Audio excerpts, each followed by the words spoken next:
Did you know California is home to 30% of the nation's homeless population, yet it only represents about 12% of the total U.S. population?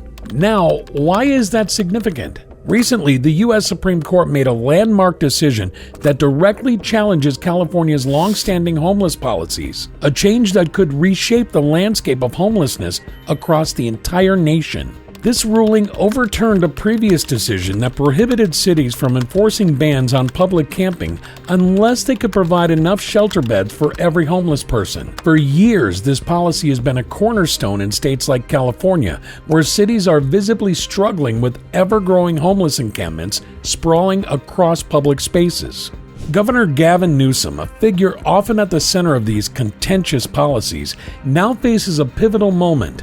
The Supreme Court's decision strips away legal excuses previously used to avoid addressing the root causes and management of homelessness effectively. Many people feel that Newsom is the worst governor in California's history and is responsible for gross negligence. How could $24 billion just go missing? Before we get started, thank you for liking and sharing these videos. It really helps out the channel, and consider subscribing so you don't miss these regular updates. Let's dive into the implications of the recent ruling, what it means for California, and how it might just be the wake-up call needed for administrations to take bold, decisive action. The impacts of this Supreme Court decision, both legally and socially, are monumental in a state that has become the epicenter of America's homelessness crisis.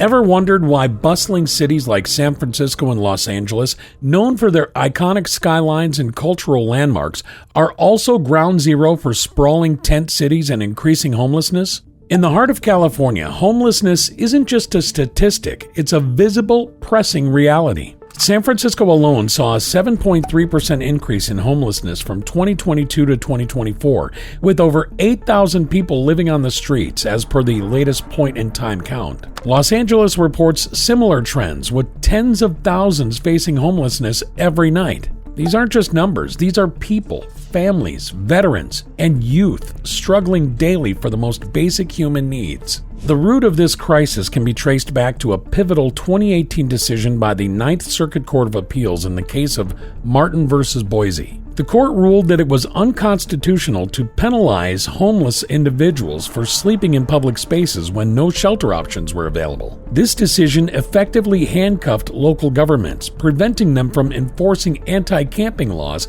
unless they could offer every homeless person a shelter bed. The result? A surge in unregulated encampments across city parks, sidewalks, and beyond. Areas that were once bustling with community activities are now overshadowed by the crisis.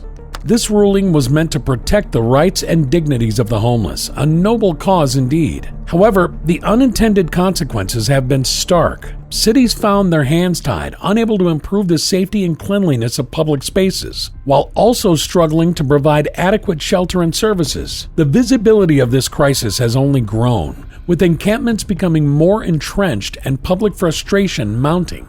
As we continue to explore this topic, remember, this is about real human struggles playing out in our city's streets. What started as a legal protection has spiraled into a humanitarian and civic challenge that California is still trying to navigate.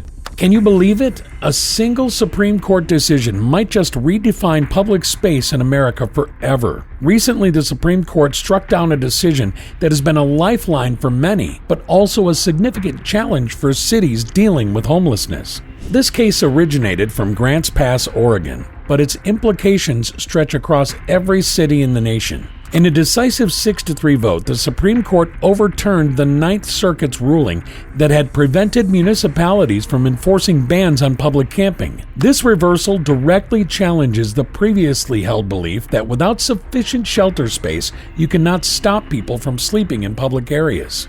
Why does this matter? Well, consider this. Prior to the reversal, cities like San Francisco, Los Angeles, and Seattle saw public spaces increasingly dominated by tents and makeshift shelters. These cities, while striving to respect the rights of homeless individuals, face significant public health and safety challenges. The inability to regulate these encampments without providing alternative shelter has been a major hurdle. This landmark decision now empowers cities to enact and enforce laws that prohibit sleeping in public spaces, even if there's no shelter available. The court's majority opinion argued that such bans are necessary to maintain public order and safety, and that the availability of shelter beds should not dictate city policy on public camping.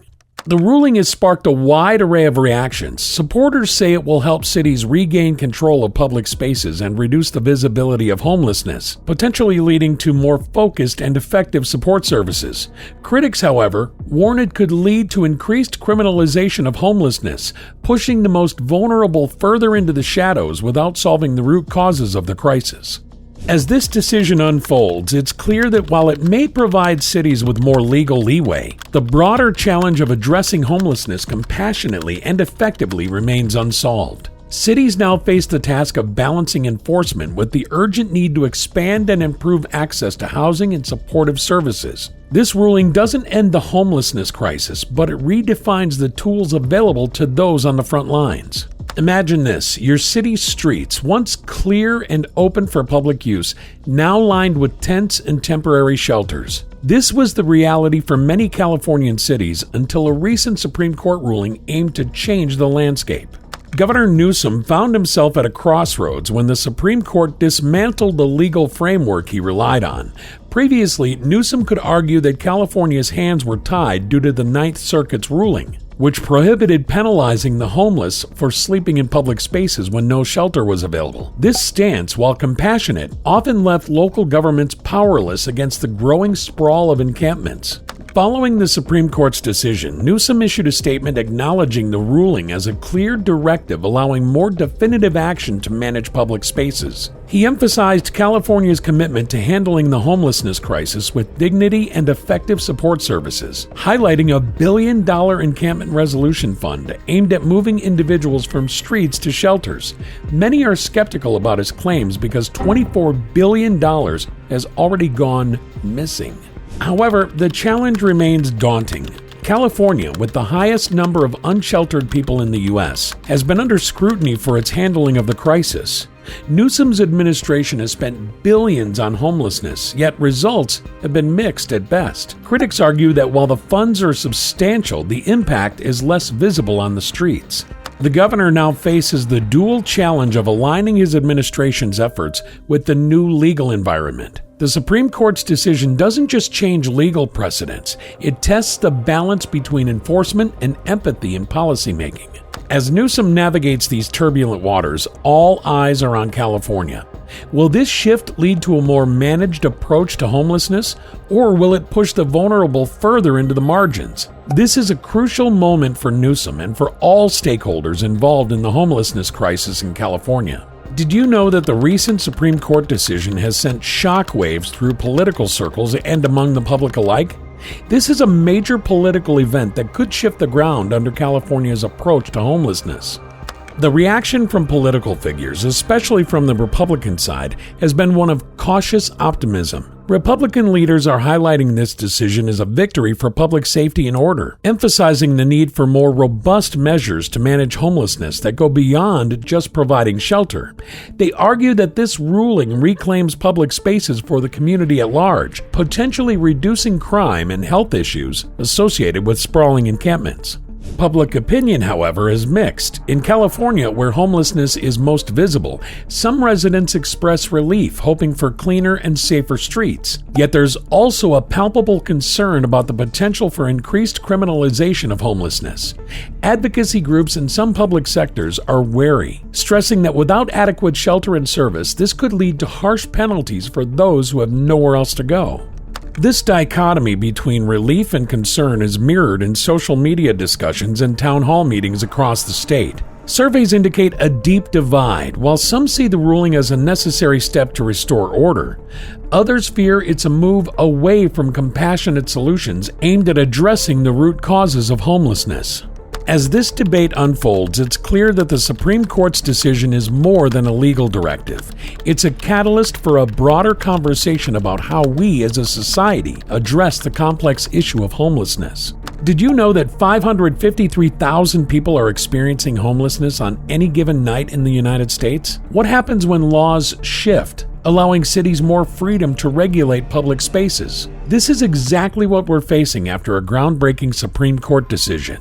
This ruling is about redefining the balance of power between federal and state authorities over how to manage public spaces. With the Supreme Court's recent decision, cities across America, especially those in California, which houses nearly a quarter of the nation's homeless population, now have the authority to enforce bans on public camping without the requirement to first provide shelter. In California alone, the homeless count exceeds 181,000, which is about 27% of the total nationwide. These aren't just adults. Families, veterans, and youth are in this mix.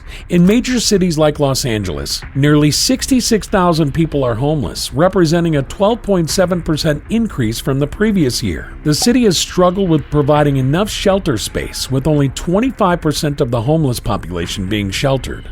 Now, with the new ruling, city governments can potentially enforce rules that could either help reduce the visibility of homelessness or push these vulnerable populations to less supportive environments. This raises critical questions about the role of state governments in creating sufficient support systems like affordable housing, mental health services, and job training programs, instead of just moving homeless populations out of sight. The implication for governance is significant.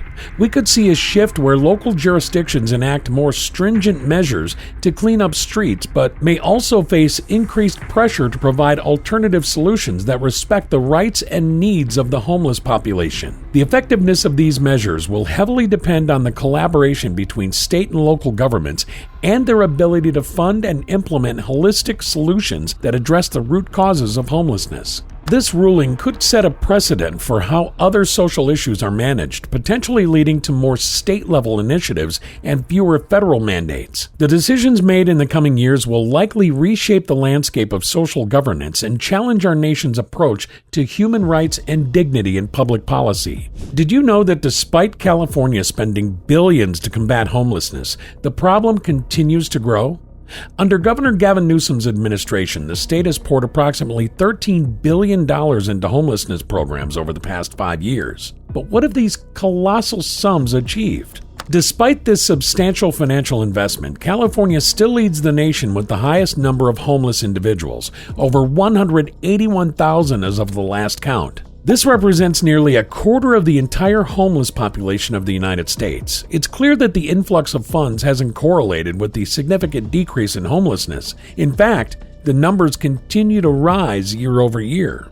Governor Newsom has repeatedly highlighted these initiatives as pioneering, yet many criticize the effectiveness of the spending, pointing to a lack of transparency and accountability. For instance, the state auditor found that California could not adequately track $24 billion allocated for homelessness relief. This raises questions about where the money is going and whether it's truly making a difference in the lives of those it's meant to help. Moreover, about $1 billion was earmarked specifically for the Home Key program, aimed at converting hotels into temporary housing solutions. While the intention is commendable, the execution has been fraught with challenges, including delays and budget overruns, which means fewer people are helped than initially projected. The financial implications are vast, but the social costs are even more profound. Despite the investments, many of California's largest cities have seen a visible increase in encampments and deteriorating public health conditions. This not only affects those living in homelessness, but also impacts community health and safety broadly, contributing to public unrest and dissatisfaction with governmental actions.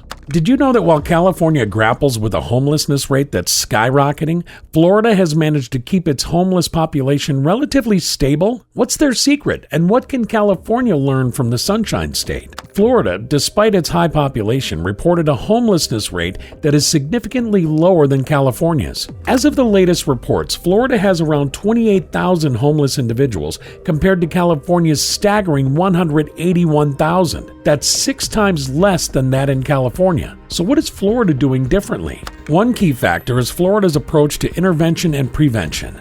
Florida invests heavily in rapid rehousing and emergency shelter solutions, which are designed to be immediate remedies to prevent long-term homelessness. This proactive approach contrasts with California's, which has been criticized for its heavy bureaucratic processes and slow distribution of aid, which often doesn't address the immediate needs of at-risk populations. Furthermore, Florida has implemented stringent regulations that discourage encampments, paired with robust support services that aim to transition people into permanent housing quickly. This dual approach helps to manage the visibility of homelessness and reduce the potential for entrenched homeless populations that become harder to assist over time. In terms of policy, Florida's government also facilitates more local autonomy, allowing cities to tailor solutions that best fit their unique circumstances without heavy state interference. This contrasts with California, where statewide policies sometimes clash with local needs and lead to inefficiencies in addressing homelessness.